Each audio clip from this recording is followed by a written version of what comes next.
Au Togo, on travaille dans les prisons, mais on n'est pas connu aussi au niveau du système des Nations Unies. L'opportunité qui m'est donnée de venir ici à Genève pour rencontrer les acteurs au niveau international, c'est un autre niveau de réseautage et de communication avec le gouvernement. Le fait que l'un des objectifs de cette rencontre est d'identifier des actions concrètes ainsi que des espaces de collaboration entre le gouvernement et la société civile. La volonté politique pour aller de l'avant existe de la part du gouvernement. Nous dialoguons avec l'autorité pour qu'elle puisse prendre certaines mesures pour améliorer la situation.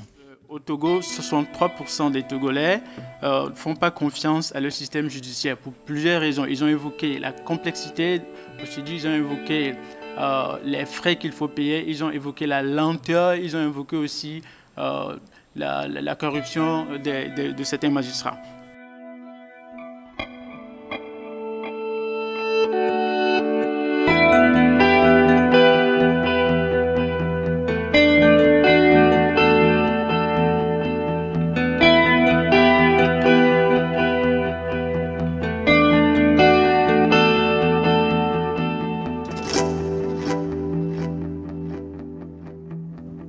Les Togolais sont fatigués de subir des injustices, fatigués de voir le gouvernement qui n'agit pas pour protéger la population.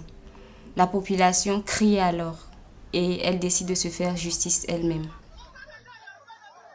La vindicte populaire, c'est la vengeance publique ou bien la justice privée. Si celui qui a commis l'infraction a de la chance, la population peut juste le battre et puis le laisser de côté. Mais s'il n'a pas de chance, il est brûlé. Il y a certaines personnes qui pensent que c'est normal.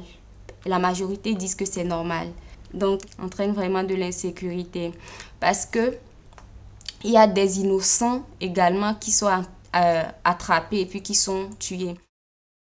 Comme c'est une crise de confiance, ils disent, comme nous n'avons pas confiance en notre justice, nous-mêmes faisons justice. Donc, le problème fondamental aujourd'hui, c'est de créer cette confiance entre la population et la justice. Nul n'est censé de se faire justice soi-même. Et pour lutter contre la vindicte populaire, c'est parce que là, c'est les droits de l'homme qui sont brimés. L'article 3 de la Déclaration universelle des droits de l'homme dispose que toute personne a droit à la vie et à la sûreté de sa personne. Donc, toute personne humaine doit travailler pour sauvegarder la sacralité de la vie, cette vie qui est vraiment sacrée. On demande au gouvernement togolais de faire beaucoup d'efforts par rapport aux efforts qui sont faits pour être à la page avec les normes internationales.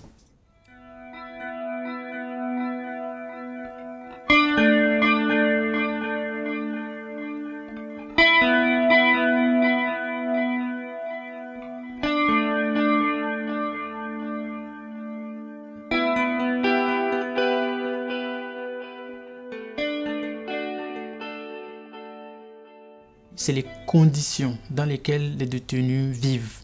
Les questions liées à l'hygiène, à l'assainissement. On peut mentionner les questions d'accès aux soins de santé, les questions de l'espace, parce que c'est une surpopulation carcérale que nous pouvons évoquer aujourd'hui. Donc, c'est les maladies qui disent bonjour aux détenus.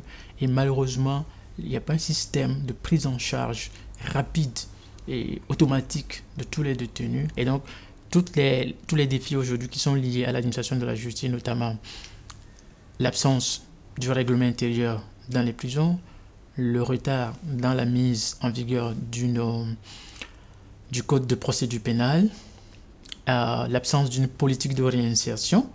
Nous sommes vraiment tous les jours pratiquement en dialogue avec les autorités par rapport à ces sujets-là. Et c'est pourquoi nous sommes à Genève. Et nous sommes à Genève dans le cadre de ces plaidoyers. Genève qui est à peu près au cœur des Nations Unies.